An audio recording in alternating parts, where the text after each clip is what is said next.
Tuhle výstavu jsme s Jindřichem připravovali myšlenkově asi docela dlouho. Začali jsme o ní mluvit třeba před 2 lety a tak jako rok opravdu se na ní pracovalo, že jsme vymýšleli, co, kde bude. A myslím si, že se velmi krásně trefila i do období, kdy vlastně my jsme zahajovali na konci listopadu a vlastně byla to výstava do období, kdy teda ten den se nám zkracuje a potřebujeme to světlo a ta výstava je hodně právě o světle. Co k té výstavě ještě říct dál, že si myslím, že to je výstava, která je úplně jako kdyby byla ušitá na míru tady téhle budově Emila Přikryla. Není to ale tak, že by ta díla pro výstavu vznikala, ale ono to spolu vlastně nesmírně souvisí. Ten Přikryl tady tu budovu postavil v podstatě jako takový nějaký svatostánek umění a Jindřich Cajdhaml dlouhodobě vlastně řeší svým způsobem posvátný prostor. A tady vlastně tyhle dvě směřování nějakým způsobem krásně zaklaply, takže nám se tady, myslím, podařilo vytvořit opravdu jakýsi posvátný prostor, nebo jinak řečeno prostě prostor ducha nebo pro ducha.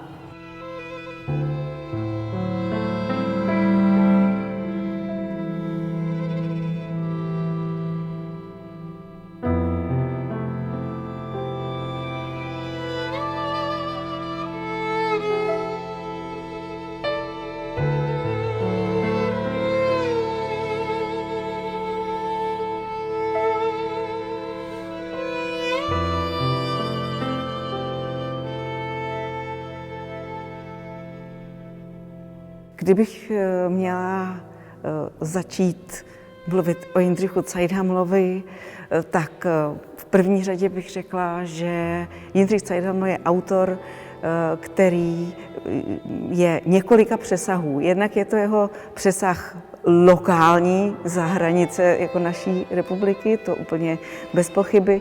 A druhak je to autor jako přesahu duchovního, což já si vlastně asi nejvíc jako na té jeho tvorbě vážím právě tohodle přesahu. A je to autor, který, kdybych měla akcentovat jako určitý momenty, tak je to práce s materiálem, kdy opět vlastně tam s tím materiálem se pracuje velmi vážně a souvisí to vlastně i s tím jako duchovním obsahem. On s ním pracuje trochu jako středověký mistr, kdy prostě ví, že zlato sebou nese to a to, takže když tady vidíme ty objekty, které svítí, tak jsou skutečně pozlacené, není tam jako žádná náhražka. Prostě když zlatá barva, je to pravý zlato, to aurum. Takže práce s materiálem je velmi důležitá. Pak je to i samozřejmě formální záležitost, ale není to jako formální úzkoprsé, je to o dokonalosti. Jako u Jindřicha vlastně bych vypíchla právě tu dokonalost, kdy vlastně všechno musí být dotažené. Ne, že by se formě sloužilo, ale forma slouží a aby sloužila, tak ty tvary prostě musí být velmi dokonale dotažené, promyšlené. Potom jsou to vlastně momenty té formy.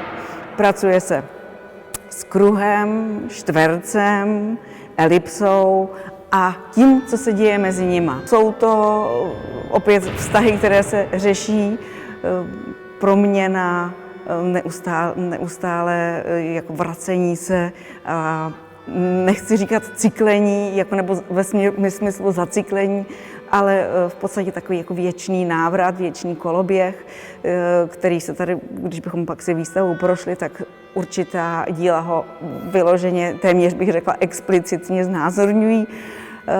A co ještě mi v tuhletu chvíli vypadlo, co bych chtěla zdůraznit, je ten v podstatě i jakýsi symbolický obsah, který jako není sdělený zase nějak explicitně, ale vždycky je tam jako něco ještě za.